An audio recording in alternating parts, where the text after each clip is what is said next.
Bismillahirrahmanirrahim. Assalamualaikum warahmatullahi wabarakatuh. Dan selamat pagi Bapak Ibu Guru yang berbahagia.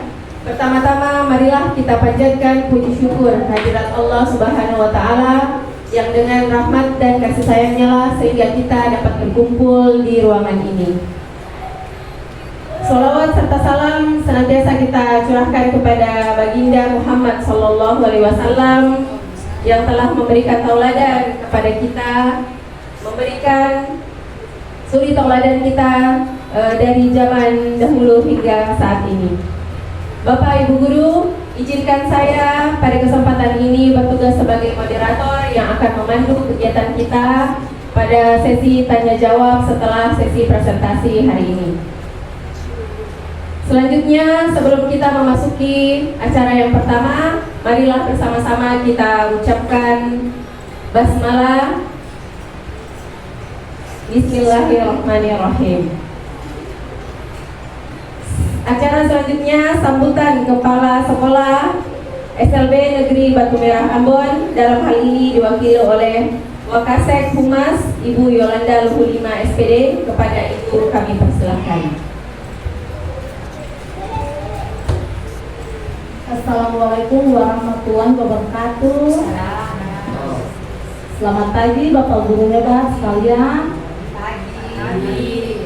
Terima kasih atas kesempatan yang diberikan kepada saya untuk sama-sama kita belajar berbagi praktik baik dalam diseminasi budaya positif yang akan dipaparkan langsung oleh Ibu Irma Rukumalamo sebagai calon guru penggerak.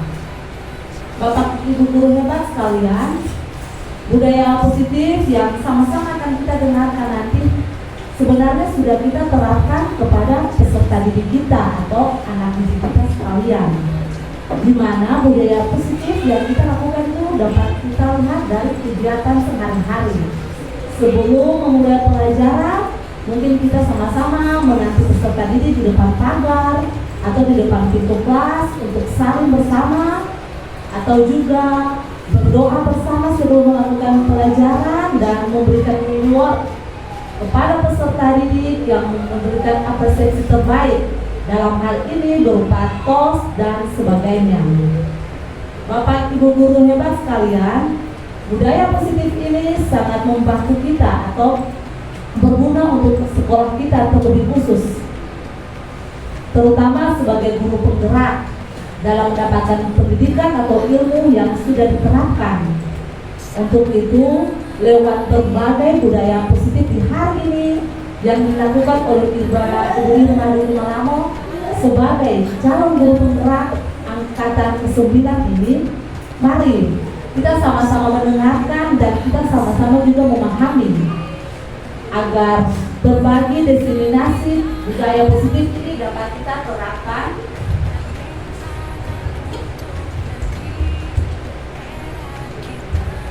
kepada anak-anak kita sekalian.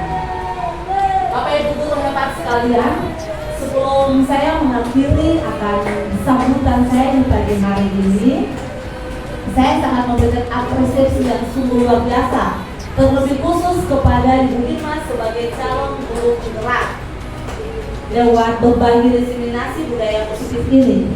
Dan marilah kita sama-sama menjunjung, kita sama-sama mendukung Ibu Irma sebagai calon guru penggerak dalam berbagai praktik baik atau berbagi budaya positif yang sudah Ibu Irma dapatkan lewat pendidikan sebagai calon guru penggerak.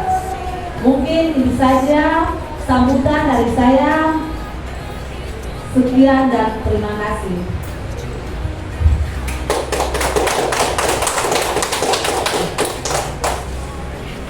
Selanjutnya kita memasuki acara inti, yaitu penyampaian materi diseminasi modul 1.4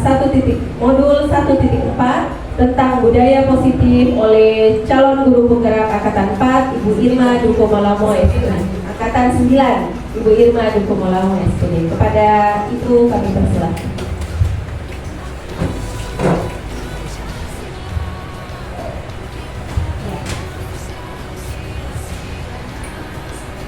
Ya, terima kasih saya ucapkan kepada Ibu Wakasek yang telah memberikan sambutan kepada saya.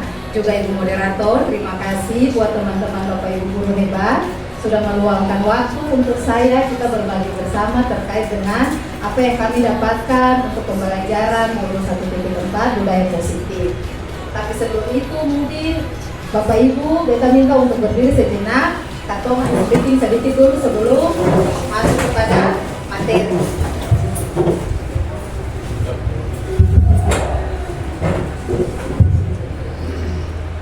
Mungkin nanti ikuti ketika kepala, pundak, lutut, kaki. Tapi nanti sampai di pundak tidak boleh bilang pundak, tetapi ya Bapak Ibu ingat ya. Ayo mulai 1, 2, 3. Kepala, lutut kaki, kepala, lutut kaki, daun telinga, mata, hidung, mulut, kepala, lutut kaki, satu kali lagi, kepala, lutut kaki, kepala, lutut kaki, daun telinga, mata, hidung, mulut, kepala, lutut kaki. Oke.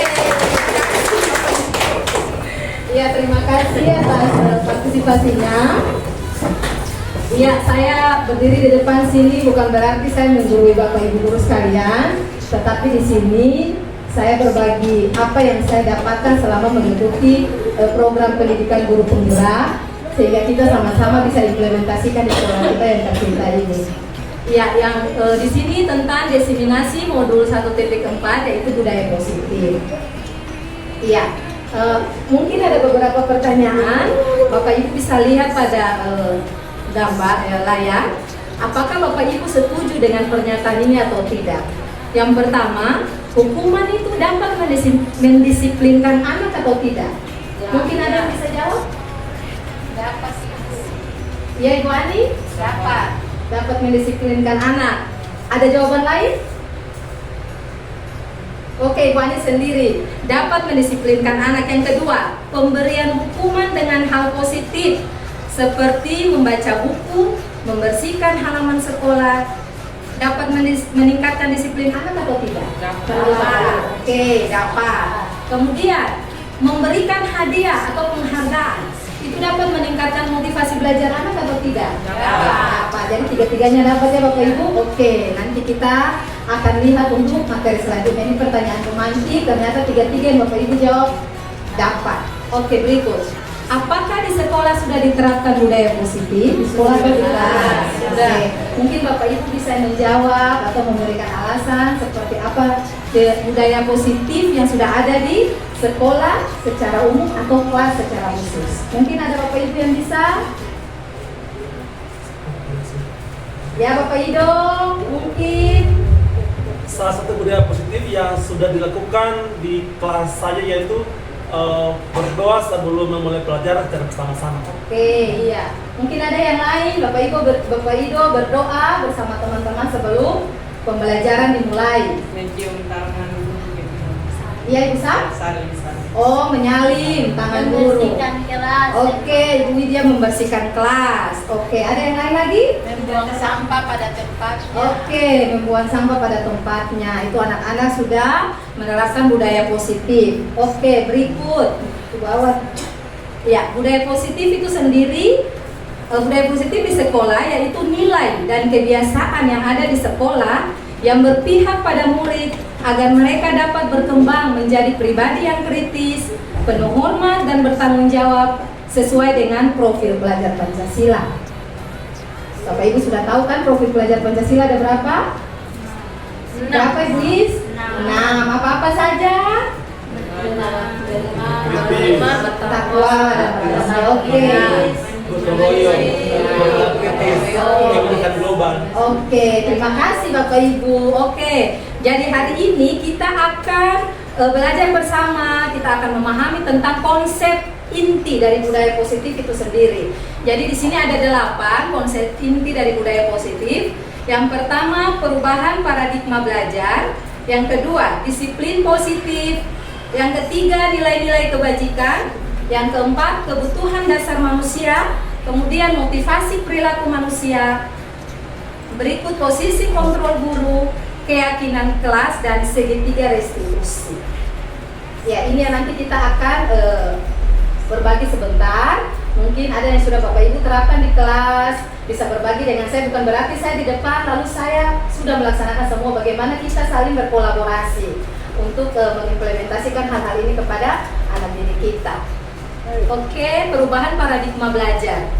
Untuk perubahan paradigma belajar, dalam membangun budaya positif sekolah dapat menyediakan lingkungan yang positif, aman dan nyaman agar siswa mampu berpikir, bertindak, dan menciptakan dengan merdeka, mandiri, dan bertanggung jawab. Kemudian, disiplin sangat berkaitan dengan kontrol guru terhadap siswa. Jadi disiplin ini juga berkaitan dengan kita mengontrol siswa. Nanti setelah itu kita akan lihat bersama. Minta tolong buat Bapak Ibu mungkin bisa berpasang-pasangan. Kita mau mencoba sesuai dengan ada yang di layar. Anda dan teman Anda akan melakukan kegiatan cobalah buka. Anda adalah A, kemudian rekan Anda adalah B. Jadi antara dua orang ini kesepakatan siapa yang A, siapa yang B, siapa yang A dan rekannya B. Kemudian coba Anda bayangkan, mengepalkan tangan dulu. Kemudian bayangkan bahwa Anda menyimpan sesuatu yang sangat berharga di dalam kepala tangan Anda. Jadi yang A ini dia mengepal tangan, kemudian dia membayangkan bahwa di dalam kepalan tangan ini ada sesuatu yang berharga. Ibu Awa dengan Ibu Wid, Ibu Wakasek sama Ibu Moderator, mungkin Ibu Ani sama Ibu Sap, Pak Ido, Ibu Ica sama Ibu ini, Ibu sama Ibu Atu. Oke, bilang Pak Ido boleh? Iya, boleh. Kemudian ada hal yang paling berharga di dalam kepalan tangan ini. Jadi dibayangkan ada sesuatu yang berharga. Anda perlu menjaga benda tersebut sekuat tenaga.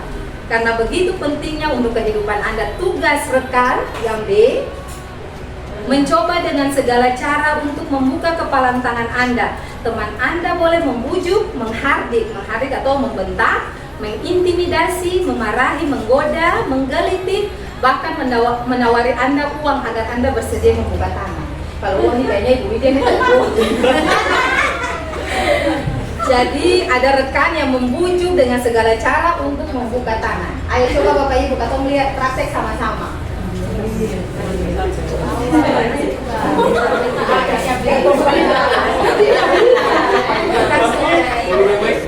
Oh, saya buka.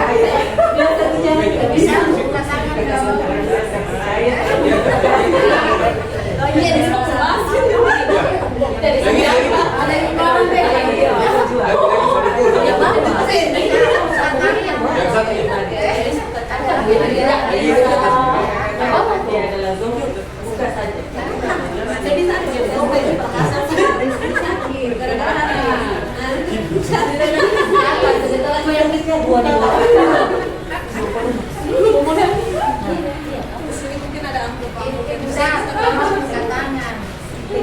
ya Bapak Ibu, sudah? Kira-kira bagaimana tanggapan Bapak Ibu terkait dengan apa yang sudah dilakukan? Kalau ditawarin uang saya mau mungkin. Kalau ditawarin uang mau, oke. Kalau ditawarin uang mau, terus Kalau menurut saya, kalau sesuatu yang berharga, saya harus simpan rapat-rapat, saya tidak mau berbagi dengan orang lain. tidak mau berbagi, oke. Ibu Ani, Ibu Saf, kenapa Ibu Saf tidak mau membuka? Rahasia. Oh, rahasia. Kalau Ibu Ini sama Ibu Atun? Kalau saya tidak mau membuka karena ini kan penting rahasia, jadi harus disimpan. Oke, berharga. Ibu Ica sama Ibu Nini? Iya, kalau saya juga tidak mau berbagi dengan teman karena ini bersifat privasi, jadi tidak mungkin diberitahu untuk teman. Oke, terima kasih. Oh ini Patit? Saya buka saja. Patit bukan saya, Patit mau berbagi. Patit mau berbagi. Jadi terkait dengan apa yang kita sudah praktikan ini, berarti yang bisa mengontrol diri kita sendiri siapa? Diri kita sendiri. Ya Bapak Ibu, diri kita sendiri, motivasi dari dalam diri sendiri.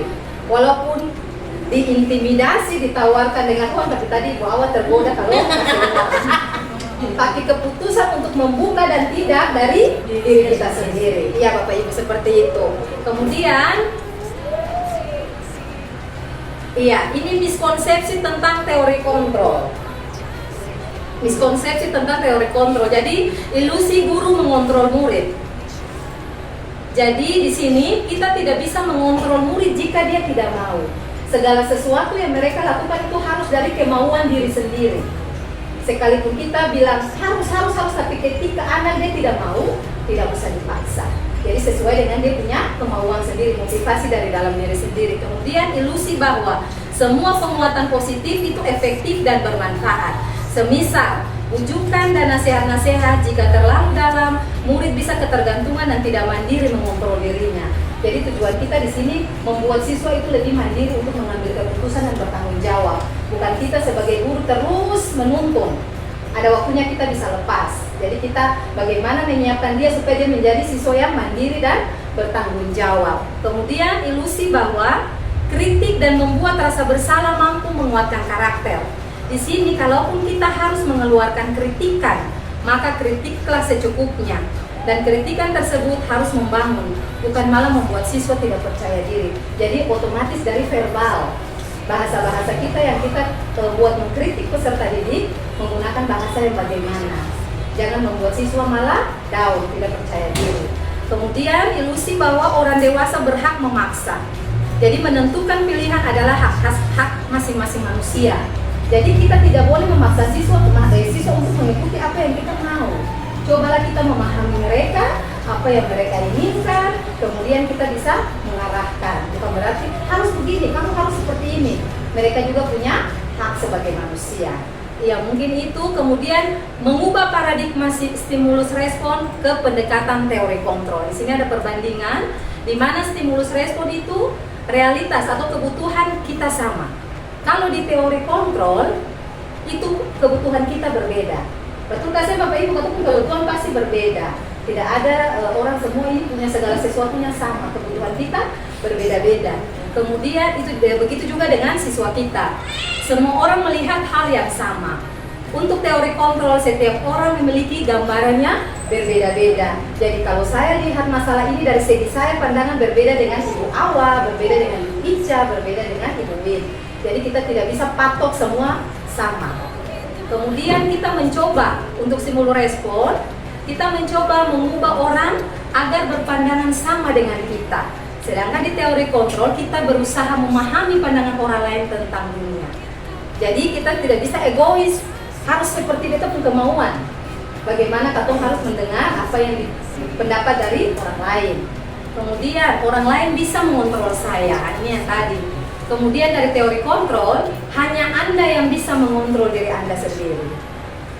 Yang berikut, saya bisa mengontrol orang lain. Teori kontrolnya, Anda tidak bisa mengontrol orang lain. Kemudian pemaksaan Anda pada saat bujukan gagal. Teori kontrol kolaborasi dan konsensus menciptakan pilihan-pilihan baru. Kemudian model belajar menang kalah. Sedangkan di teori kontrol, model berpikir menang-menang. Jadi tidak ada yang salah, tinggal kita mengarahkan apa yang pemikiran anak yang tidak sesuai kita arahkan. Jadi kita tidak langsung menyalahkan dia. Tidak boleh itu salah, itu nanti ada di segitiga restitusi. Pertanyaan yang kita buat sesuai dengan kondisi anak, tidak membuat dia down atau tidak percaya diri. Kemudian berikut disiplin positif. Disiplin ini berasal dari kata disiplina yang artinya belajar. Disiplin mengacu pada disiplin diri yang memiliki tanggung jawab terhadap apa yang dilakukannya berdasarkan nilai-nilai yang diyakini, nilai-nilai kebajikan. Kemudian disiplin adalah kemampuan memerintah diri sendiri dalam mengontrol dan menguasai diri untuk memilih tindakan yang mengacu pada nilai-nilai yang kita hargai dan penuh tanggung jawab tanpa terperintah orang lain. Nilai-nilai yang kita hargai adalah nilai kebajikan. atau sifat positif manusia yang merupakan tujuan mulia yang ingin dicapai setiap individu, yaitu nilai-nilai dalam profil pelajar Pancasila. Jadi budaya positif ini terkait dengan nilai-nilai kebajikan. Nilai-nilai kebajikan itu nilai-nilai yang baik, nilai-nilai yang bernilai positif. Kemudian disiplin positif itu merupakan salah satu cara menerapkan disiplin yang bertujuan untuk menumbuhkan kesadaran serta memberdayakan peserta didik tanpa imbalan penghargaan reward, ancaman atau hukuman. Tadi siapa yang bilang kalau kasih reward anak-anak bisa meningkatkan motivasi anak-anak. Saya sendiri pernah melakukan memberikan reward kepada anak ketika anak menjawab pertanyaan betul, memberikan apresiasi dengan reward, tetapi memang itu ada nilai negatifnya. Takutnya apa Bapak Ibu? Anak-anak hanya termotivasi hanya pada rewardnya saja, iya. Tidak ada motivasi dalam diri sendiri. Dia motivasi dari motivasi eksternal, iya. Tidak ada dari dalam diri sendiri, internalnya tidak ada kemauan sendiri, tidak ada, dia cuma target untuk mendapatkan reward itu saja. Sebagai pendidik, tujuan kita adalah menciptakan peserta didik yang memiliki disiplin diri sehingga mereka berperilaku mengacu pada nilai-nilai kebajikan universal dan memiliki motivasi intrinsik dalam perubahan perilaku ke arah yang lebih baik. Contoh kayak Bapak Ibu sudah melakukan nih, memang di sekolah ini kita sudah lihat beberapa kali itu sampah di tempat sampah di depan-depan kelas itu ketika pulang sekolah memang sudah bersih, tidak ada lagi. Tapi bagaimana ke depan kita mengharapkan agar jangan guru yang perintah. Dari siswa itu sendiri ketika dia melihat, dia langsung mengambil sampah dan membuang. Itu yang diharapkan. Motivasi intrinsik dari dalam diri itu sendiri. Ada gelas aqua di lapangan. Jangan ibu guru panggil siapa Rafli atau Fadil, ambil lalu buang. Bagaimana dia melihat dan dia bisa melakukan sendiri, apalagi kelompok anak-anak ini kan anak-anak berkebutuhan khusus. Jadi bagaimana pembiasaan itu harus dilakukan. Oke, kemudian nilai-nilai kebajikan masih berkaitan dengan yang tadi. Nilai-nilai kebajikan ini nilai yang disepakati bersama lepas dari suku bangsa, agama, bahasa maupun latar belakang. Contoh nilai kebajikan terkait dengan profil pelajar Pancasila yang tadi Bapak Ibu sudah sebutkan: beriman dan bertakwa kepada Tuhan Yang Maha Esa dan berakhlak mulia, kemudian berkebinekaan global, gotong royong, mandiri, kreatif, dan bernalar kritis. Sedangkan menurut PYP atau Primary Years Program, ada nilai kebijakan yaitu toleransi, rasa hormat, integritas, mandiri, menghargai, antusias, empati, keingintahuan, kreativitas, kerjasama, percaya diri, dan komitmen. Jadi nilai-nilai yang mengandung nilai positif. Kemudian keterampilan hidup atau life skill, dapat dipercaya, lurus hati, pendengar yang aktif, tidak merendahkan orang lain, dan memberikan yang terbaik dari diri.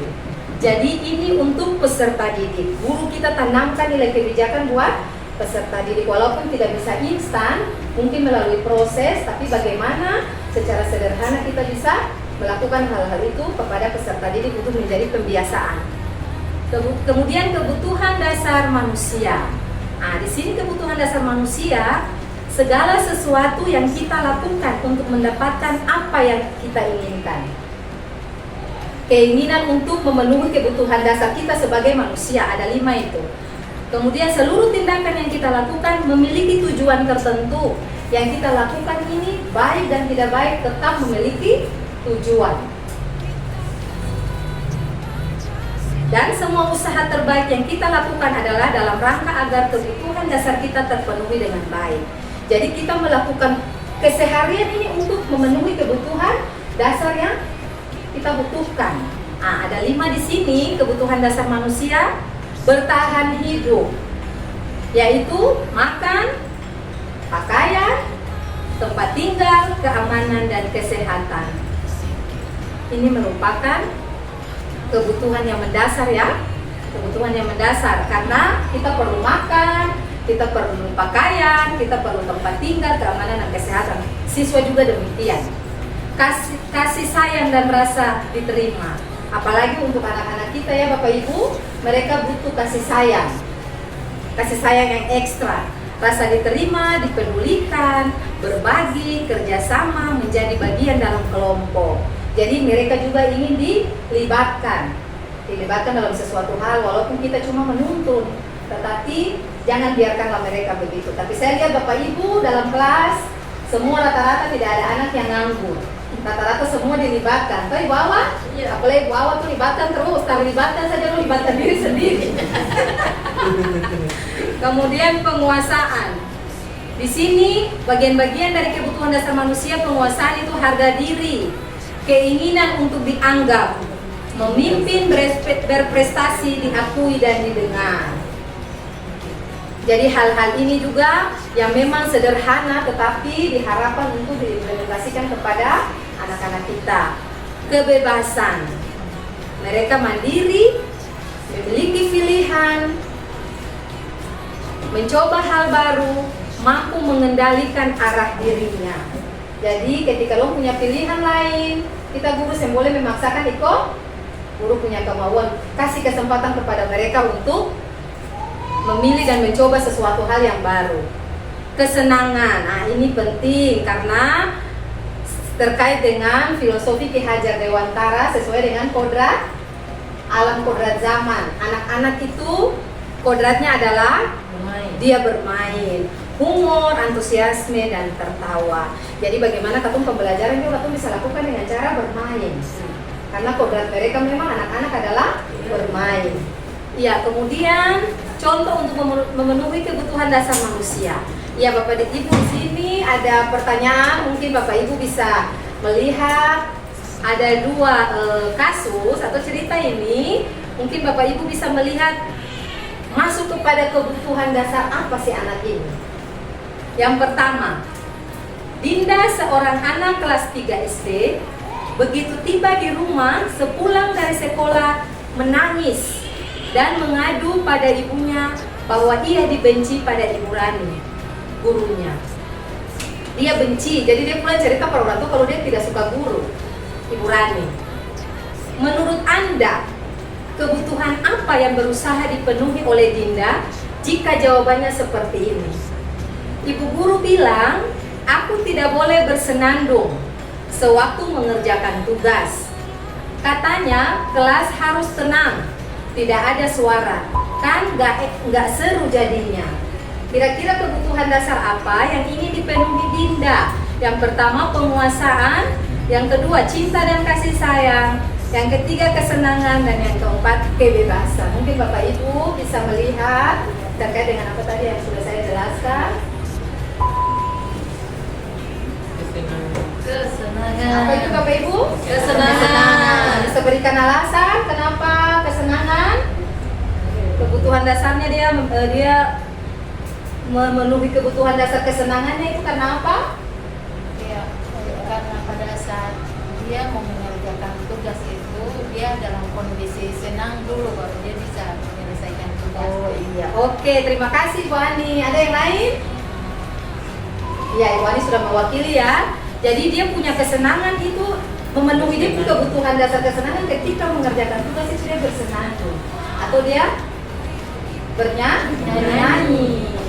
Nah, cuman ibu guru marah karena nanti mengganggu ya yang lain. Jadi pulang dia mengadu kepada orang tua. Jadi untuk memenuhi kebutuhan dasarnya itu yaitu kesenangan sesuai dengan kalimat yang sudah diucapkan.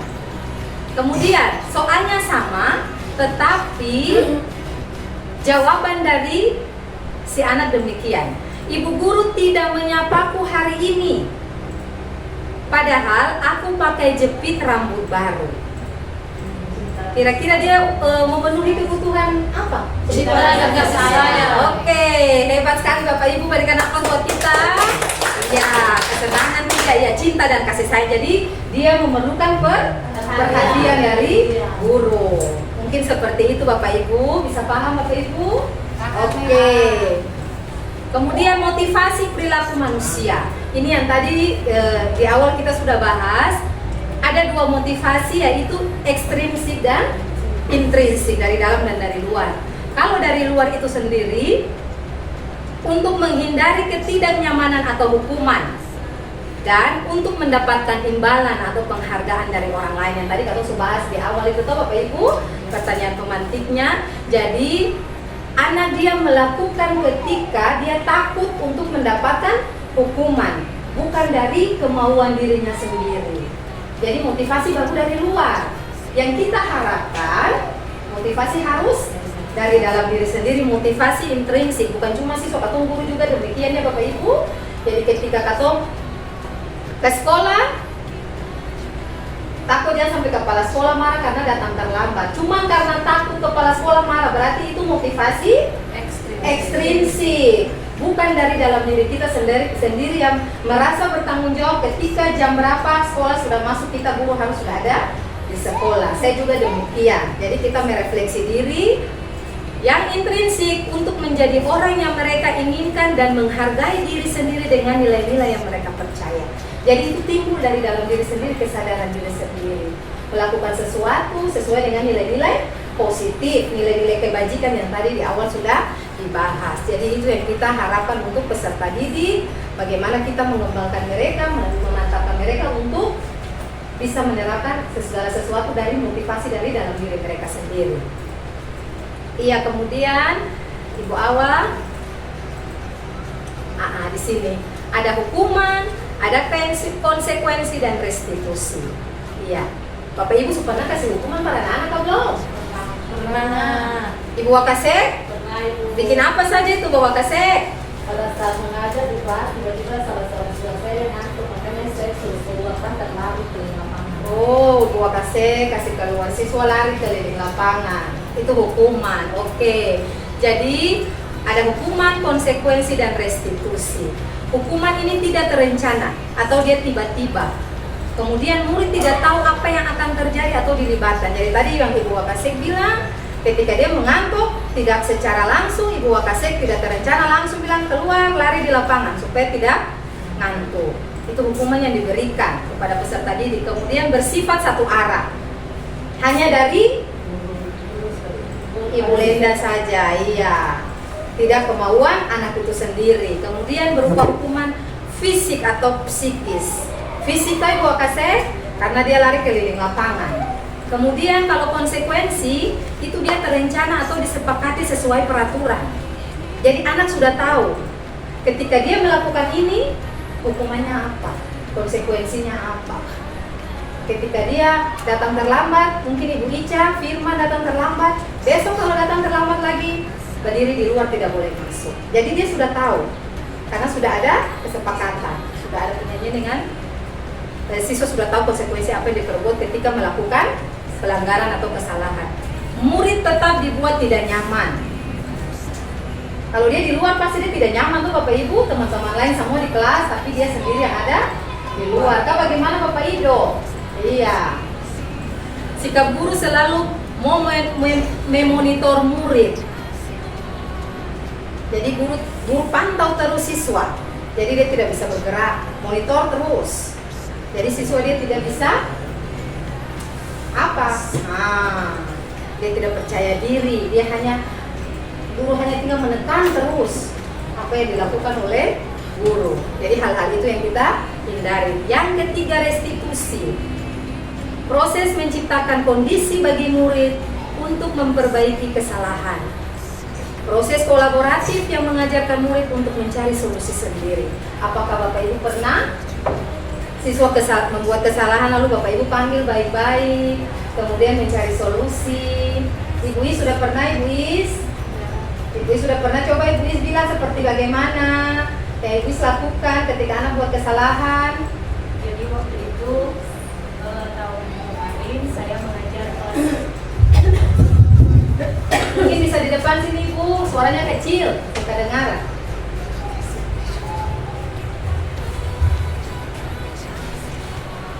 Iya. Iya, terima kasih Bapak Ibu Guru. Ini pengalaman saja, saya sudah pernah melakukan restitusi kepada salah satu siswa yang bernama Aldi. Waktu itu Aldi setiap hari dia datang terlambat, kadang dia juga tidak pernah masuk sekolah.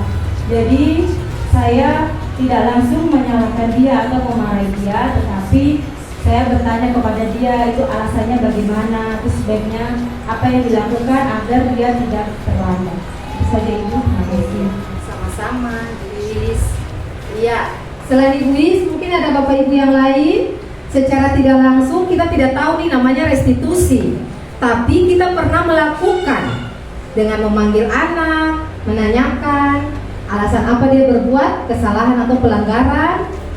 Mungkin sekarang ini baru kita tahu namanya restitusi, tapi kita pernah melakukannya secara tidak langsung. Ibu sudah pernah melakukan dengan memanggil Aldi karena terlambat, alasannya apa? Mungkin ada yang lain? Rata-rata sebab, oh Ibu Ani, silakan Ibu Ani.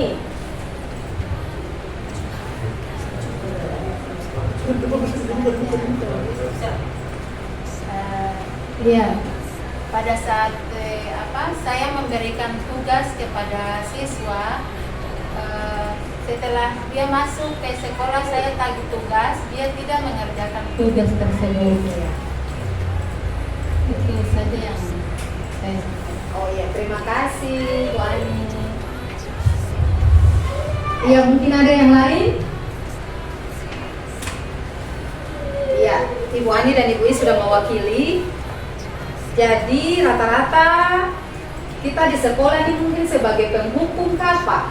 Penghukum dan pembuat rasa bersalah. Yang kita langsung ketika anak buat kesalahan, ini kenapa begini? Ini kenapa kayak begini? Tuh Ibu Len, yang tadi Ibu Len suruh lari keliling lapangan. Rata-rata seperti itu ya Bapak Ibu. Ada satu orang, dua orang, Ibu Ani dan Ibu Is sudah melakukan, tetapi aku yang tahu nih, ini namanya restitusi. Nah di sini nanti katong belajar sama-sama, katong melihat ketika anak-anak buat kesalahan, kita sebagai guru bertindak seperti apa, kita memposisikan diri kita sebagai apa. Di sini katong belajar sama-sama. Saya juga kemarin merefleksikan diri saya karena kadang-kadang juga ada anak yang harus katong tegas, ada anak yang harus katong keras. Keras bukan berarti katong marah lalu menghukum dia, tidak. Tegas dalam hal atau menentukan sikap, komunikasi dengan dia, pasti ada alasan mereka melakukan hal itu. Pasti ada alasan, tapi bagaimana katong guru memberikan kesempatan kepada anak untuk menjelaskan. Mereka juga pasti bisa menjelaskan sesuai dengan apa yang mereka rasakan. Iya, betul toh Bapak Ido? Iya, terima kasih. Nah, di sini kita akan melihat sama-sama 5 posisi kontrol guru. Yang tadi katong sudah bahas tadi, Bu Is dan Ibu Ani sudah sampaikan, sebagai penghukum, sebagai pembuat rasa bersalah, sebagai teman, sebagai pemantau, dan manajer. Jadi ada 5 atau posisi. Kita guru ada 5 posisi yang kita harus tunjukkan buat anak-anak kita, memposisikan diri kita pada peserta didik. Di sini ada contoh kasus itu terlambat masuk sekolah.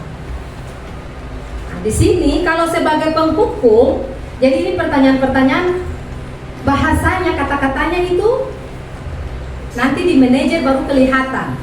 Ya, posisi kita sebagai manajer baru kelihatan. Kalau sebagai penghukum seperti tadi Ibu Wakasek bilang, Ibu Lenda, berdiri di luar kelas selama 10 menit atau lari keliling lapangan, itu kita memposisikan diri sebagai penghukum. Kemudian pembuat rasa bersalah. Berapa kali ibu harus memberitahu kamu selalu saja mengecewakan ibu. Jadi dari kita punya bahasa verbal, kata yang kita keluarkan, itu akan terasa buat anak. Jadi dia merasa kalau saya salah dari bahasa yang Bapak Ibu sampaikan. Jadi bagaimana ketika anak ada mendapatkan kasus atau masalah atau membuat pelanggaran, pertanyaan-pertanyaan yang kita lakukan juga harus kita atur kata supaya dia tetap percaya diri, dia tetap mengakui kesalahan dan mencari solusi. Itu yang diharapkan. Jadi setelah pembuat rasa bersalah itu kamu mengecewakan sekali. Jadi kita membuat dia itu sangat rasa bersalah. Kemudian sebagai teman, ayo dong ikuti aturan sekolah. Tolong bantu ya, bantu ibu ya atau bapak. Ya sudah, tidak apa-apa. Lain kali jangan sampai berbuat seperti ini lagi ya. Jadi kita memposisikan diri kita sebagai teman siswa, teman murid. Ketika kita memposisikan diri kita, posisi kontrol kita sebagai seorang guru teman, ucapan kata-kata kita juga sebagai teman. Jadi dia merasa dirinya seperti kita, posisi kita seperti dia. Jadi berbicara selaku teman. Kemudian pemantau. Kamu sudah melanggar peraturan sekolah, kamu tahu konsekuensinya. Sekarang letakkan tas dan bersihkan halaman sekolah. Jadi itu posisi guru sebagai pemantau. Kemudian sebagai manajer, diharapkan kita sebagai Bapak Ibu guru itu sebagai posisi menyiapkan diri kita, posisi kita sebagai manajer. Itu yang diharapkan. Apakah kamu tahu kesalahanmu, kira-kira bagaimana kamu memperbaiki kesalahanmu? Jadi kita mengarahkan anak untuk mencari solusi. Nah, contoh seperti kemarin itu saya ada 2 kasus itu siswa saya dalam kelas, termasuk siswanya Ibu Ica, karena memang Firman sering datang terlambat. Betul toh Ibu Ica? Sampai sekitar jam-jam 9. Proses pembelajaran sudah jalan, Firman datang. Ternyata ketika saya tanya, coba kalau dengan marah-marah, pasti dia tidak akan mau menjawab. Tapi saya bilang, Firman kenapa terlambat? Waktu itu Ibu Ica ada izin tidak masuk. Anaknya ada sakit. Ibu, beta rasa lapar, jadi beta makan dulu. Itu Firman punya jawaban. Ternyata memang dia lapar. Karena lapar itu termasuk kebutuhan dasar manusia. Jadi kamu saya bisa paksa anak harus ke sekolah dengan lapar-lapar. Karena itu salah satu kebutuhan dasar manusia. Jadi dia harus perlu kenyang dulu baru dia ke sekolah. Kemudian saya dengan dia mencari solusi. Bagaimana Firman? Solusinya bagaimana? Supaya Firman tidak datang terlambat, dia menjawab, Ibu Ir, berarti beta harus bangun tempo. Dia sendiri yang menjawab. Itu salah satu solusi dari anak. Jadi bagaimana Kato membuat keyakinan dengan si anak. Kalau dia ke sekolah terlambat berarti dia sudah melanggar disiplin, melanggar peraturan atau kesepakatan kelas. Jadi dia bangun tempo dan dia bilang kalau tidak sudah mau terlambat, dia bilang bungkus nasi saya bawa di sekolah. Itu salah satu solusi atau tidak Bapak Ibu? Solusi dari anak. Jadi katong guru hanya mengarahkan kira-kira dia punya solusinya seperti apa. Kalau memang belum tepat, kita guru yang mengarahkan. Tapi kalau sudah sesuai dengan dia punya keyakinan, dia bisa bangun tempo atau tidur malamnya juga tempo sehingga tidak telat bangun. Kita menghargai dia punya solusi atau dia punya jawaban dan dia akan menanggung jawab apa yang dia lakukan atau dia katakan. Ya seperti itu. Kemudian, untuk ini Bapak Ibu mohon dilihat kembali posisi kontrol apakah aku dari pernyataan di samping. Ibu atau Bapak kecewa sekali dengan kamu. Kira-kira kita guru mengeluarkan pernyataan tersebut itu posisi kontrol kita sebagai apa? Membuat rasa bersalah. Oke, mantap sekali, berarti Bapak Ibu harus paham. Membuat rasa bersalah. Kemudian yang berikut, posisi kontrol apakah aku? Kamu tidak pernah benar melakukannya. Pemantau. Apa yang bawa? Pemantau. Iya, pemantau. Mantap sekali. Yang ketiga, posisi kontrol apakah aku? Apa rencanamu untuk menyelesaikan masalah ini? Manajer. Ya, manajer. Ini yang diharapkan ya Bapak Ibu. Ini yang diharapkan sebagai guru. Posisi kontrol apakah aku? Ayolah lakukan demi Bapak atau Ibu ya. Teman. Iya, kita memposisikan diri kita sebagai teman. Yang berikut, posisi kontrol apakah aku? Kamu tidak akan mendapat nilai jika tidak mengerjakan tugas. Iya, penghukum. Secara tidak langsung Bapak Ibu sudah bisa paham toh? Ucapan-ucapan yang kita lakukan atau kita berikan kepada peserta didik sesuai dengan kesalahan mereka. Jadi kita tidak bisa langsung kasih hukuman tanpa menanyai alasan dia kenapa lakukan hal itu. Yang pertama kita harus tanya dulu, Bapak Ibu ya. Ibu Lenda mungkin, Ibu Wakase mungkin bisa tanya kenapa dia mengantuk di dalam kelas. Iya, selanjutnya mungkin seperti itu. Nah, sekarang keyakinan kelas. Mengapa keyakinan kelas? Mengapa bukan peraturan kelas? Mungkin Bapak Ibu siapa yang bisa menjawab? Karena disepakati antara guru dan murid. Ya, karena apa, Bis? Disepakati antara guru dan murid. Karena disepakati antara guru dan murid itu untuk keyakinan kelas. Kalau peraturan kelas? Satu pihak saja. Oke, dibuat oleh satu pihak saja. Jadi kita harus yang idealnya harus yang mana? Keyakinan kelas. Karena sama-sama menyepakati dengan peserta didik. Jadi bukan dari guru yang bikin aturan atau sekolah. Kita menanyakan kepada siswa karena nanti menjalankan adalah siswa. Siswa akan menjalankan. Jadi harus dengan keyakinan mereka. Di sini pembentukan keyakinan kelas bersifat abstrak berupa pernyataan universal dibuat dalam pernyataan positif. Jadi tidak boleh ada kata-kata yang Negatif. seperti apa Bapak Ibu? Dilarang. Dilarang. Apalagi? Tidak boleh. Tidak, jangan. Iya, tidak boleh pakai kata-kata seperti itu. Itu negatif. Harus kata-kata yang bernilai positif. Keyakinan kelas dibuat tidak terlalu banyak agar mudah diingat. Apalagi anak-anak kita adalah anak-anak luar biasa. Jadi kalau terlalu banyak juga nanti repot lah, bisa ingat. Sesuai dengan kondisi kelas dan sekolah sehingga mudah diterapkan. Semua warga sekolah atau warga kelas dilibatkan saat membuat keyakinan kelas. Ya, Beta cerita sedikit terkait dengan apa yang sudah Beta lakukan. Yang di Layan kemarin kebetulan sudah mendapatkan materi tentang modul 1.4 budaya positif, keyakinan kelas, kesepakatan kelas. Saya dengan anak-anak membuat kesepakatan kelas di dalam kelas. Saya membuka laptop dan pakai Canva, aplikasi Canva. Kebetulan Furkan ini tidak tenang dan dia suka dengan IT. Jadi saya kasih dia tugas untuk mengetik. Jadi dia duduk lalu dia mengetik apa-apa yang disampaikan oleh teman-teman. Dan dia juga menyepakati. Bukan dia mengetik lalu saya tidak tanya, sekalipun komunikasinya kurang, tapi bagaimana saya melibatkan itu. Di situ ada Ibra, Amar, Acel, Furkan, dan saya sendiri. Saya hanya menuntut kira-kira kesepakatan kelas apa atau keyakinan kelas apa yang mereka akan buat di dalam kelas. Jadi itu di situ ada masuk kelas tepat waktu. Mereka bilang, Ibu masuk kelas tepat waktu. Oke, saya suruh Furkan yang mengetik, masuk kelas tepat waktu. Kemudian berdoa sebelum belajar. Karena kalau tidak mengarahkan berarti langsung duduk, ambil makanan dan makan. Jadi ketika mereka lakukan hal itu, bagaimana kesepakatan kelas kita atau ketika sudah di dalam kelas?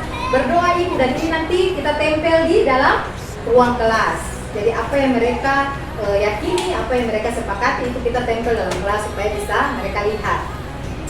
Kemudian keluar kelas harus meminta izin. Apalagi ketemu anak-anak nih kan, kalau keluar saja, masuk saja. Jadi bagaimana ketemu menerapkan kalau dia mau keluar, dia harus minta izin dari guru terlebih dahulu. Ibu, saya mau buang sampah, atau ibu saya mau buang ludah, atau mau mencuci tangan. Hal-hal itu harus kita terapkan. Di situ juga ada komunikasi dan interaksi. Kemudian belum di bawah. Kemudian selama pembelajaran duduk dengan rapi. Hal sederhana di kelas saya, karena anak-anak saya itu duduk kadang ibu guru di sebelah sana duduknya ke sini, ibu guru sebelah sini duduknya ke sini. Jadi itu kesepakatan mereka. Dan itu Ibra dan Amar yang buat. Ketika duduk di kelas harus rapi. Karena Furkan dan Noval itu rata-rata tidak rapi. Jadi ketika mereka duduk, keyakinan kelas kita seperti apa? Duduk yang rapi bagaimana? Dia langsung posisikan duduk yang rapi. Kemudian menghargai orang lain. Mau ambil apa-apa di atas meja harus minta izin. Ketika teman letakkan tangan di atas meja, kasih biar saja. Ada juga yang langsung dia pukul, dia tendang. Nah, jadi dia harus belajar untuk menghargai orang lain yang ada dalam kelas, bukan cuma guru tetapi juga sesama teman. Kemudian menjaga kebersihan. Karena setelah belajar mereka makan. Kebanyakan kulit-kulit makanan itu diletakkan saja di atas meja langsung lari keluar. Hal ini juga kesepakatan di dalam kelas, sehingga habis makan dia harus membuang sampah pada tempat sampah. Hal sederhana tapi memang prosesnya harus kita lakukan sehingga menjadi pembiasaan. Mungkin setelah itu Bapak Ibu bisa lakukan di kelas-kelas masing-masing sesuai dengan kesepakatan peserta didik Bapak Ibu. Karena hal ini juga akan mengecilkan pelanggarannya dibuat anak. Mereka bisa secara langsung disiplin, apalagi pembiasaan-pembiasaan yang dilakukan. Mungkin kalau untuk kelas-kelas yang masih seperti Ibu Awa, Pak Bit, itu mungkin sedikit rempong karena memang anak-anaknya belum tenang. Tapi yang saya bilang di sini, anak-anak yang memang bisa, yang memang mampu, yang sudah tenang, sudah mengerti, sudah memahami. Kemudian segitiga restitusi. Iya, yang ini tadi Kakung bahas segitiga restitusi terkait dengan anak yang membuat pelanggaran. Suatu proses dialog yang dijalankan oleh guru agar dapat menghasilkan murid yang mandiri dan bertanggung jawab. Jadi diharapkan kita melakukan dialog dengan anak. Dialog ini bertujuan untuk kita membuat dia mandiri dan bertanggung jawab, tapi dengan pertanyaan-pertanyaan yang kita buat itu harus sesuai dengan yang tadi kita bilang segitiga restitusi, yaitu menstabilkan identitas. Ada 3 tahap: menstabilkan identitas, validasi tindakan yang salah, dan menanyakan keyakinan. Tahapan-tahapan ini ada dia punya pertanyaannya masing-masing. Menstabilkan identitas itu kita pertanyaan yang bagaimana, validasi tindakan yang salah bagaimana, menanyakan keyakinan bagaimana. Jadi menstabilkan identitas itu berdasarkan prinsip membuat kesalahan adalah bagian dari proses pembelajaran. Jadi kita bilang buat peserta didik kalau membuat kesalahan itu adalah hal yang manusiawi, yang wajar. Semua orang pernah berbuat salah, kita adalah manusia yang tidak sempurna, selalu membuat kesalahan. Tapi bagaimana kesalahan itu kita bisa berani bertanggung jawab. Jadi ada pertanyaan berbuat salah itu wajar. Tidak ada manusia yang sempurna. Ibu atau bapak juga pernah melakukan hal itu. Ibu bapak tidak mau mencari siapa yang salah, tapi ibu bapak ingin mencari solusi dari permasalahan ini. Kamu berhak merasa begitu. Jadi kita menstabilkan dia punya identitas. Bukan kita datang, itu kenapa kamu terlambat? Karena di sekolah terlambat, cepat, kamu lalu lari keliling lapangan. Nah, itu kita membuat anak tambah tidak percaya diri. Jadi pertama itu kita harus stabilkan dulu dia punya diri dengan pertanyaan-pertanyaan yang kita berikan. Kemudian berdasarkan prinsip setiap perilaku berupaya memenuhi suatu kebutuhan tertentu. Nah, ini yang saya bilang tadi, validasi tindakan yang salah. Kita tanya dulu alasan dia kenapa dia terlambat, alasannya kenapa dia mengantuk. Nah, itu yang kita berikan pertanyaan. Jadi kita validasi tindakan yang salah. Kita tanya dulu, korek informasi dari anak. Kenapa sampai kamu begini? Pasti ada alasan. Segala sesuatu yang kita lakukan pasti ada alasan. Kamu pasti punya alasan mengapa lakukan hal itu. Padahal kamu bisa melakukan yang lebih buruk dari ini. Bisa saja dia ke sekolah sampai di muka gerbang karena sudah masuk terlambat, dia langsung lari pulang bolos. Bisa saja dia melakukan hal itu. Beruntung dia bisa masuk ke dalam kelas sekolah dan bisa mempertanggungjawabkan apa yang dia lakukan. Kemudian kamu patut bangga karena telah melindungi sesuatu yang penting buatmu. Kamu melakukannya karena mempertahankan sesuatu yang penting bagimu. Ini pernyataan-pernyataan atau pertanyaannya terkait dengan validasi tindakan yang salah. Kemudian menanyakan keyakinan. Berdasarkan prinsip teori kontrol bahwa pada dasarnya kita termotivasi secara intrinsik. Motivasi yang mulai dari dalam. Apa keyakinan kelas kita? Jadi kita menanyakan ketika dia berbuat kesalahan, keyakinan kelas kita apa yang kita sepakati. Dia pasti akan merasa bersalah karena dia merasa keyakinannya dia buat sendiri. Berarti dia telah melanggar apa yang dia buat. Bukannya ibu guru buat, tapi dia sendiri yang buat. Jadi dia merasa bertanggung jawab. Kemudian nilai-nilai apa yang telah disepakati bersama? Seperti apa gambaran sebuah kelas yang ideal menurut kamu? Kamu ingin menjadi orang yang seperti apa? Jadi kita menanyakan keyakinan dari si anak. Itulah segitiga dari restitusi. Jadi kata guru harus menempatkan posisi kita, kontrol 5 kontrol posisi guru, kita harus menempatkan. Jadi dia saling berkaitan. Ya Bapak Ibu, diharapkan seperti itu. Mungkin ini pembelajaran saya juga banyak refleksi dari hasil yang telah saya pelajari selama mengikuti pendidikan guru penggerak untuk modul budaya positif ini. Banyak yang saya dapatkan, saya implementasikan kepada anak-anak saya, tetapi tidak sekalian. Step by step, saya lihat keadaan kondisi di kelas sesuai dengan anak-anak saya. Ini yang saya buat kemarin itu kesepakatan kelas, dan alhamdulillah sudah berjalan selama 1 minggu. Mungkin setelah itu kita sama-sama semua juga bisa melakukan hal itu yang sederhana, yang singkat, yang paham, yang mudah dimengerti. Anak-anak juga bisa menjalankan, jangan yang tinggi-tinggi tapi anak tidak bisa melakukan. Mungkin kelas-kelas yang bisa seperti kelas SD kelas besar, SMP, SMA mungkin bisa. Jadi tidak bisa langsung hari itu mereka mengikutinya, pelan-pelan pasti bisa. Dan saya sudah implementasikan selama 1 minggu. Justru saya memang yang terlambat masuk kelas. Beberapa kali itu saya terlambat dan anak-anak langsung bilang, "Ibu, terlambat." Secara tidak langsung mereka sudah tahu karena kita sama-sama yang membuat keyakinan kelas atau kesepakatan kelas.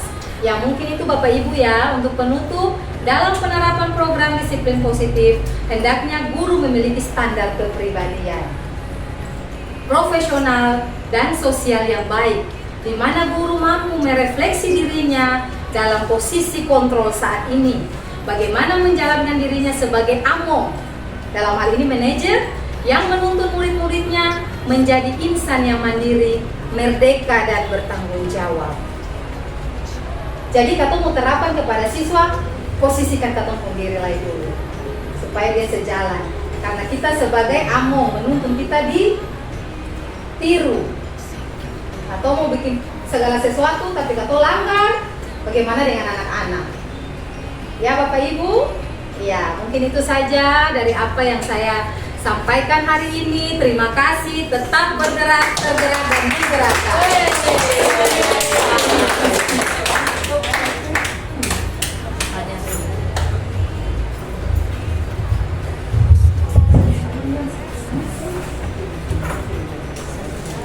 Baik, kami ucapkan banyak terima kasih kepada Ibu Irma Dukumalamo SPD. Pemaparan materi yang sangat luar biasa dari Ibu Irma. Saya minta Bapak dan Ibu sekali lagi memberikan aplaus pemaparan yang sangat meriah buat pemaparan materi yang sangat luar biasa.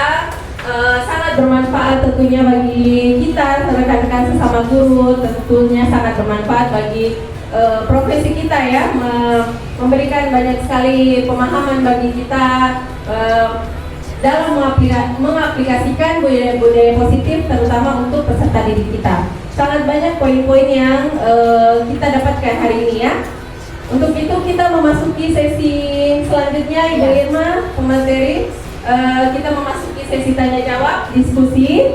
Sesi pertama saya akan buka dengan 3 pertanyaan. Jadi dari poin-poin mungkin slide-nya bisa dibuka sedikit bawah dari poin yang enggak, yang ya ini mungkin ya. Jadi poin ini poin-poin yang sudah dipaparkan oleh Ibu pemateri kita hari ini. Dari poin perubahan paradigma belajar, paradigma stimulus respon menjadi teori kontrol, sangat menarik sekali ya. Jadi selama ini kita berputar dalam paradigma stimulus respon, ternyata kita sudah bergeser pada paradigma teori kontrol. Nah, itu sangat menarik sekali. Jadi banyak yang bisa kita angkat dan banyak sekali yang bisa, hal-hal yang masih bisa kita gali lebih banyak. Untuk itu saya mengajak rekan-rekan Bapak Ibu untuk menggali lebih dalam lagi, mencari ilmu dari pemateri kita hari ini. Saya persilahkan untuk 3 orang penanya pertama. Ya, saya persilahkan kepada Bapak Rido Paul untuk memberikan pertanyaan. Saya tampung dulu ya. Nanti setelah 3 pertanyaan baru Ibu pemateri menjawab satu persatu. Saya persilakan Pak Rido pertanyaannya. Ya, terima kasih atas kesempatan diberikan. Di sini saya mungkin akan melihat hal-hal yang terjadi di kelas, tapi saya berkaca pada waktu memegang kelas Sakido itu. jujur saja selama pembelajaran di kelas 1 itu saya tidak pernah membuat kesepakatan kelas. Tapi ketika terlambat itu siswanya kritis. Aduh bagaimana nih waktu dengan gitu. Biasanya tidak langsung dia sudah memiliki sebuah sikap yang tidak disebut walaupun tidak terbentuk sebuah kesepakatan. Ini menurut kemudian yang kedua, pernah itu kita belajar di kelasnya saya itu karena mungkin kita sengaja membawa ke kelasnya Raftun itu lalu belajar, lalu tiba-tiba dalam pembelajaran itu ketika mengerjakan tugas ini angka tuh dia tidak menulis, tetapi dia menangis karena dia memang tidak menulis. Lalu terus berikutnya itu kita bilang pulang di rumah saja, nanti bikin tugasnya besoknya bawa. Tapi ketika mengajar itu kita kasih reward sehingga dia termotivasi. Biasanya itu saya kalau ke sana lain dia langsung datang ke tugas nih, itulah itu. Dia sakit begitu kalau kadang-kadang kalau sing belajar tuh kalau saya kasih PR, tolong tulis PR minta PR dikasih PR-nya datang langsung nih mau kayak gitu. Itu dalam hal ini dia dalam posisi masuk di kategori sebelah mana ketika hal seperti ini terjadi pada siswa itu mohon penjelasan saja. Terima kasih.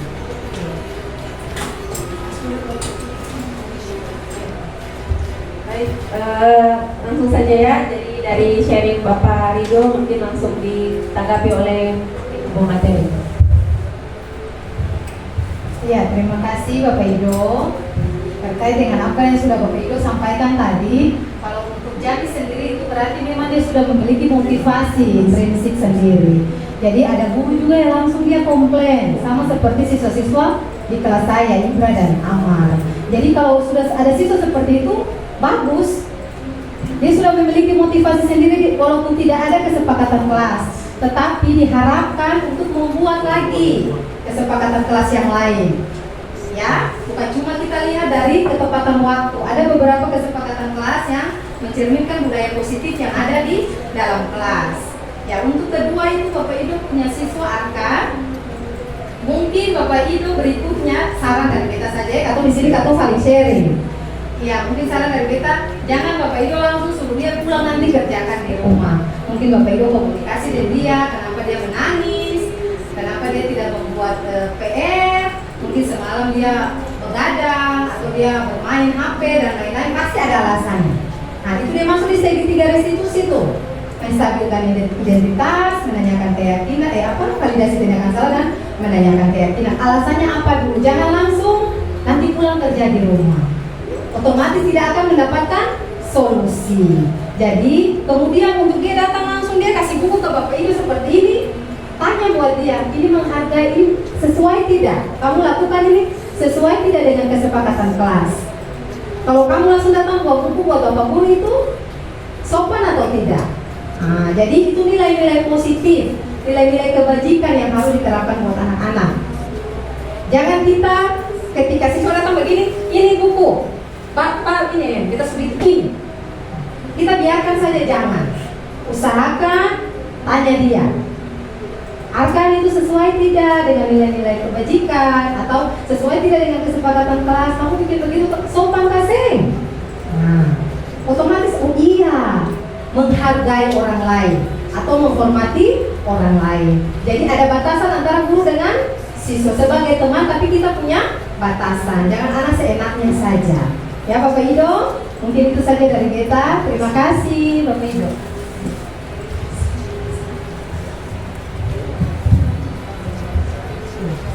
Terima kasih. Tanggapan bagaimana Pak Ido? Iya, ada satu lagi.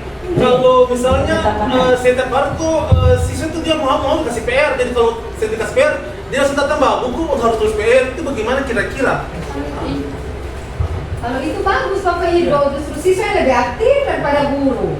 Berarti dia lebih suka kalau dia berikan tugas. Itu nilai-nilai yang positif. Cuma caranya yang kasih buku itu yang harus mungkin Bapak Ido bilang buat anak.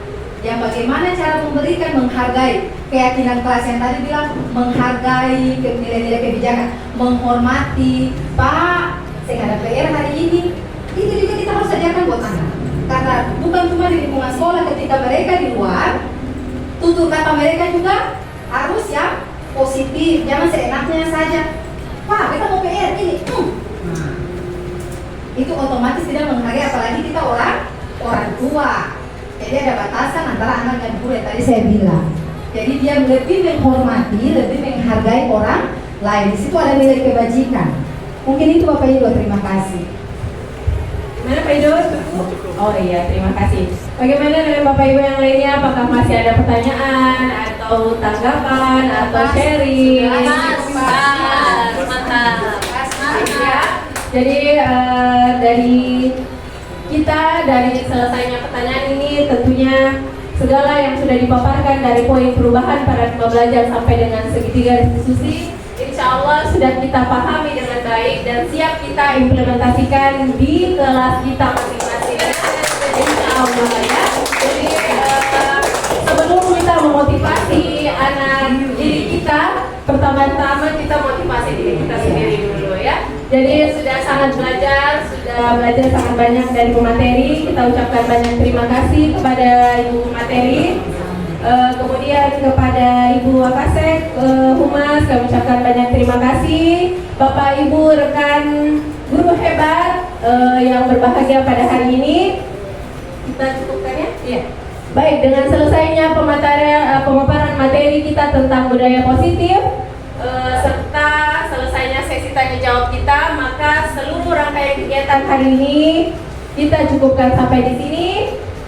Dengan segala ucapkan terima kasih serta rasa syukur kita kepada Tuhan Yang Maha Esa, mari bersama-sama kita ucapkan hamdalah secara bersama-sama. Alhamdulillahirabbil alamin. Baik, untuk itu kita akhiri hari ini, acara hari ini, dan mengucapkan sekian. Wassalamualaikum warahmatullahi wabarakatuh.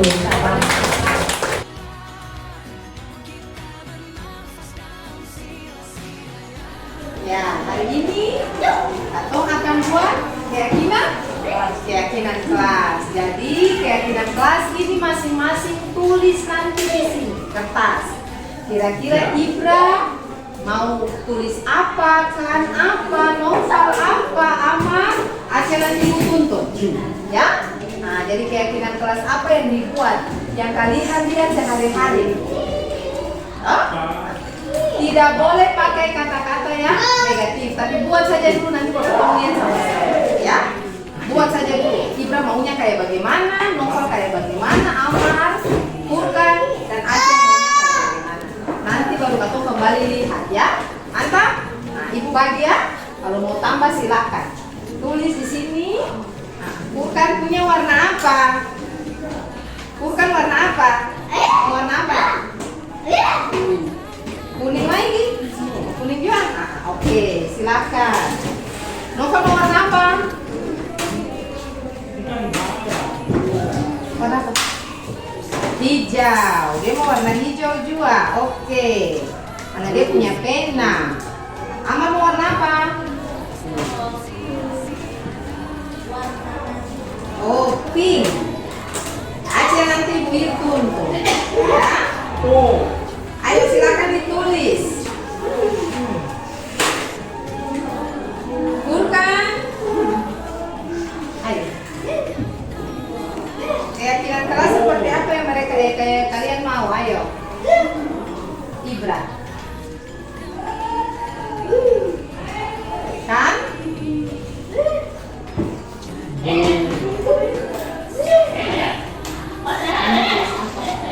Kamu tulis apa? Kalau makan ini tunggu apa? Tunggu apa? Jam apa? Jam apa? Jam berapa? Nah, jam 10 itu jam waktunya apa?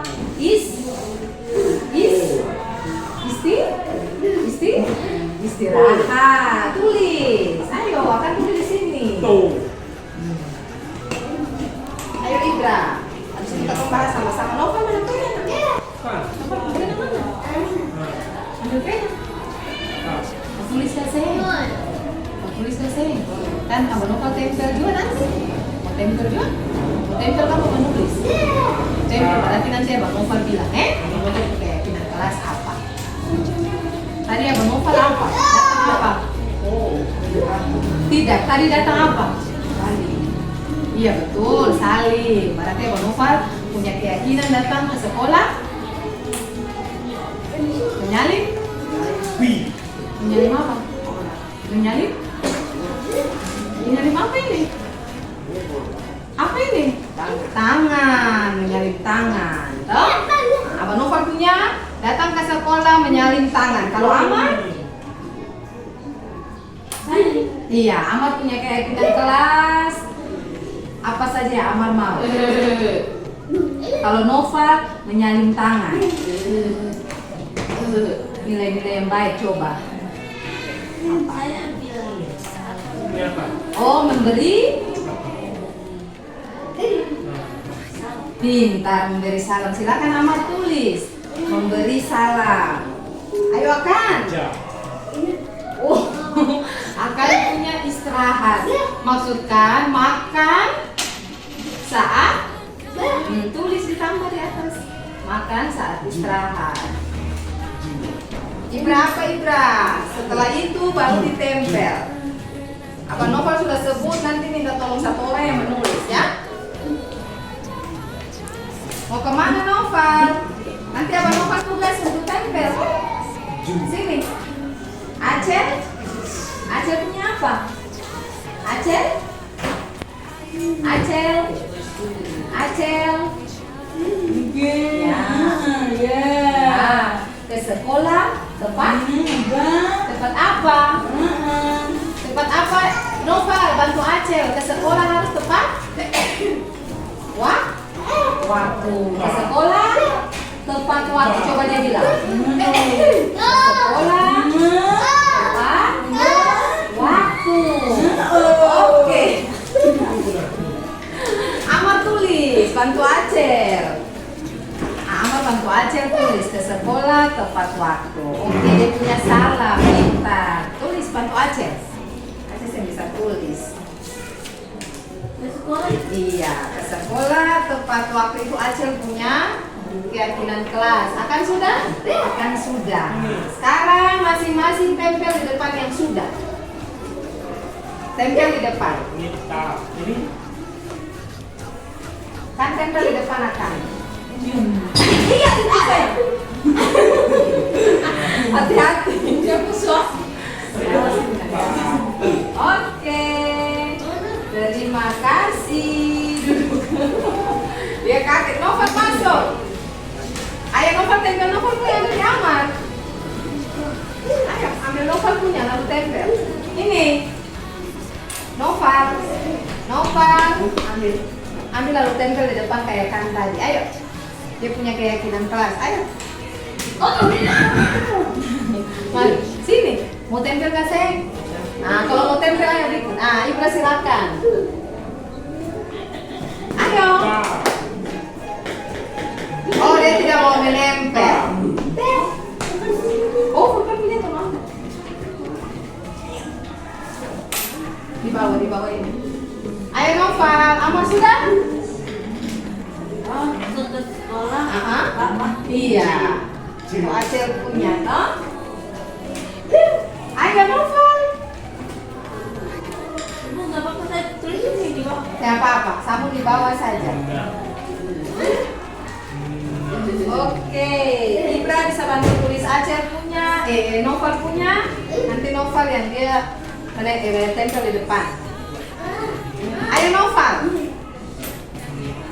Tempel Amar ada bantu Acel.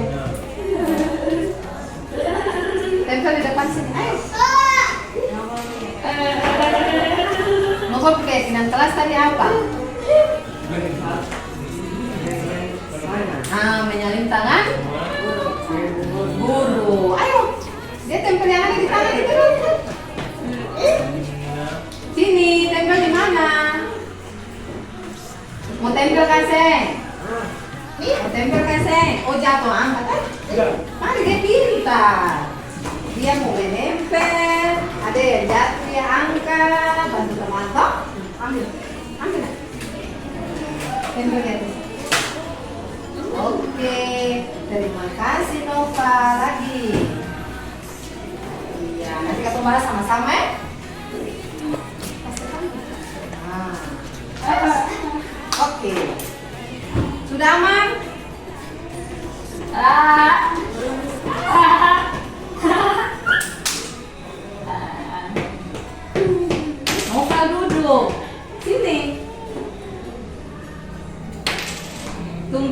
Desi berdiri bilang, tunggu dari Ibra dan Amar, lalu dia ambil dan dia silakan menyanyikan.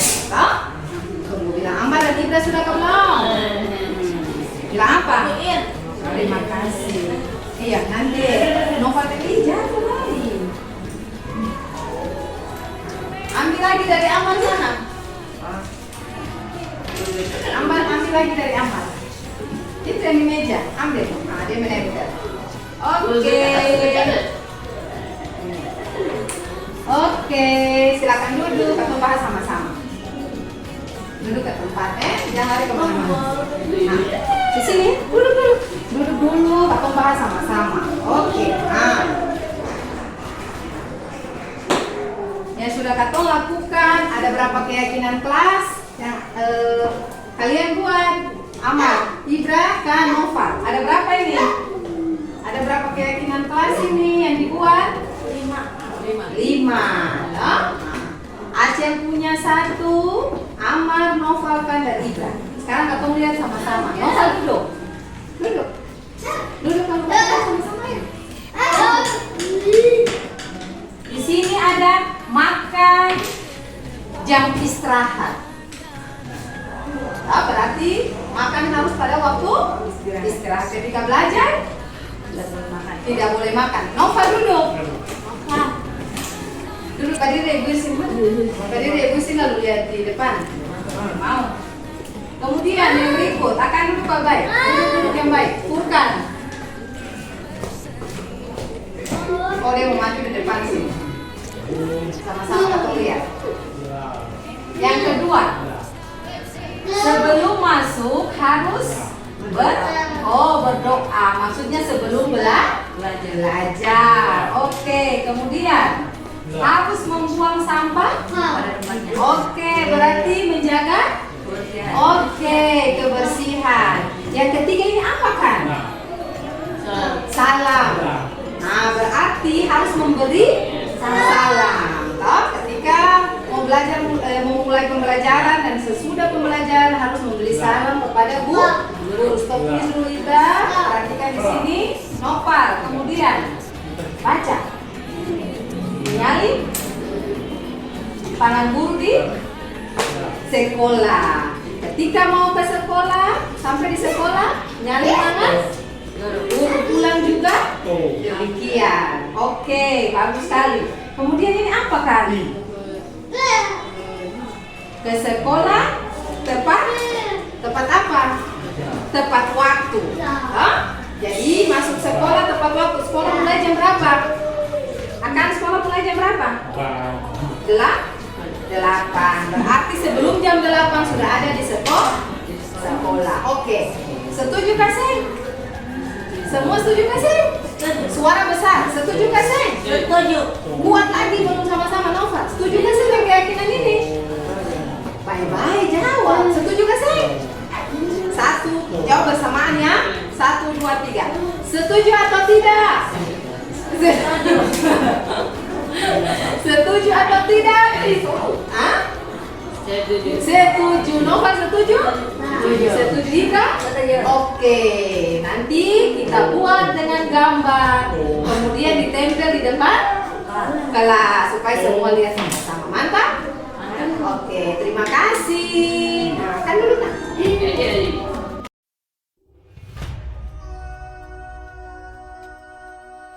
Assalamualaikum warahmatullahi wabarakatuh. Nama saya Nova, kelas 7. Keyakinan kelas dibuat bersama siapa? Teman-teman. Terus, Abang Novel mau melaksanakan atau tidak? Merasakan. Oke. Sesuai dengan apa yang Lakukan. dibuat dan dilakukan. Terima kasih. sama-sama.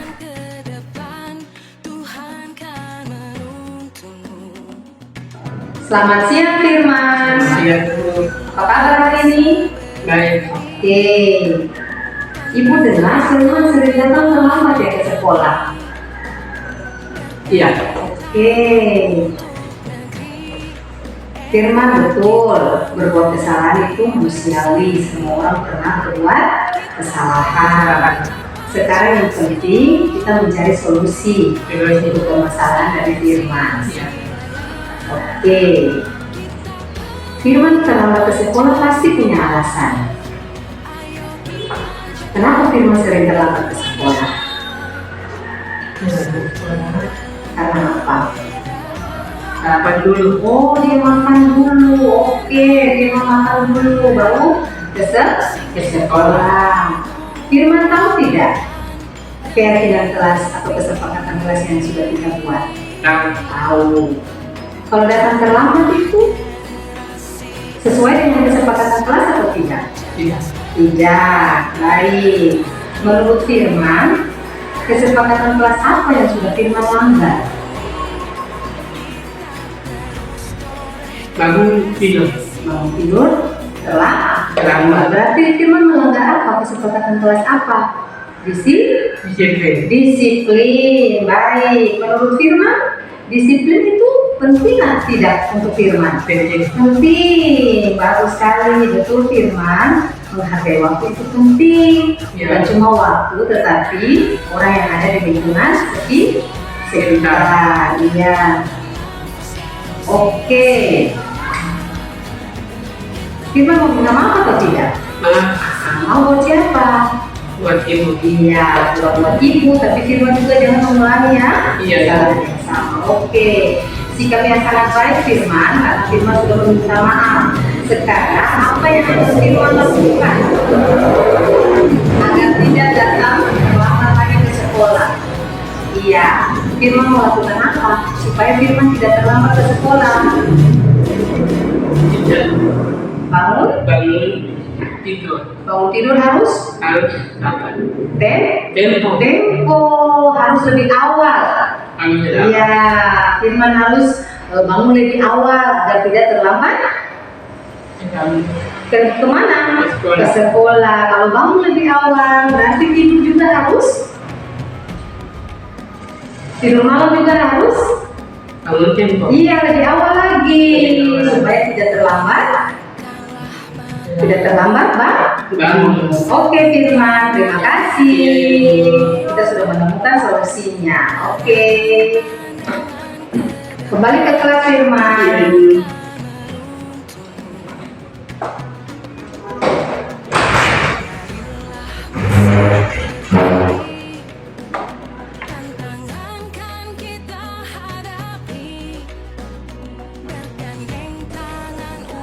Selamat siang. Nama saya Firman. saya kelas Kelas 8. saya sudah mendapatkan apa? Mendapatkan Solusi solusi agar agar tidak apa lagi? Tidak terlambat tidak terlambat lagi ke sekolah. solusinya apa? Bangun lebih tempo atau awal, dan tidur juga harus lebih tempo. awal atau tempo ya. Terima kasih. Terima kasih. Sama-sama Firman. Ya, Ibu.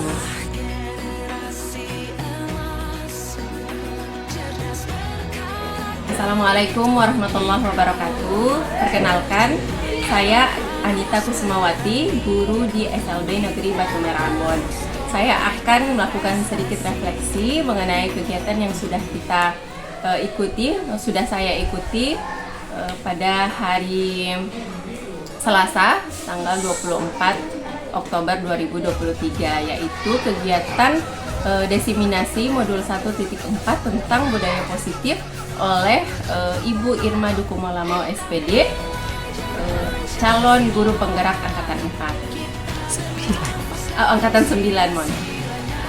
Pada kegiatan tersebut saya banyak sekali mempelajari banyak hal. Kita mempelajari banyak hal, yaitu tentang budaya positif itu sendiri. Di mana budaya positif itu merupakan budaya perilaku yang menciptakan pembelajaran yang nyaman bagi seluruh warga sekolah, khususnya bagi peserta didik, dan juga tentang perubahan paradigma dari paradigma stimulus respon menjadi paradigma teori kontrol. Jadi kita harus pahami bahwa apa yang tidak akan pernah berubah itu yaitu perubahan itu sendiri. Nah, selanjutnya saya juga memahami bahwa reward dan punishment itu pada saat ini tidak efektif lagi kita berikan kepada peserta didik, di mana memberikan hukuman pada peserta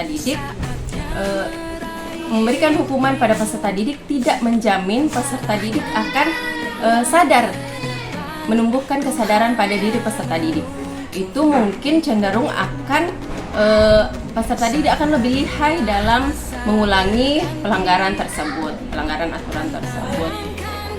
Sehingga pada hari ini yang lebih tepat kita terapkan adalah segitiga restitusi yang telah dijelaskan oleh rekan kami pada kesempatan yang lalu, yaitu kita melakukan investigasi terlebih dahulu terhadap penyebab masalahnya, kemudian validasi, untuk kemudian pada akhirnya menumbuhkan motivasi intrinsik peserta didik. Nah, itu tentu saja akan berdampak pada perbaikan dari segi pembelajaran maupun dari segi sikap, dan akan menumbuhkan budaya positif di sekolah tentu saja. Jadi yang terakhir saya ucapkan selamat dan sukses terus pada rekan kami. Semoga pendidikan guru penggerak ini akan lancar sampai selesai dan membawa perubahan bagi sekolah kita khususnya. Terima kasih. Saatnya meraih mimpimu.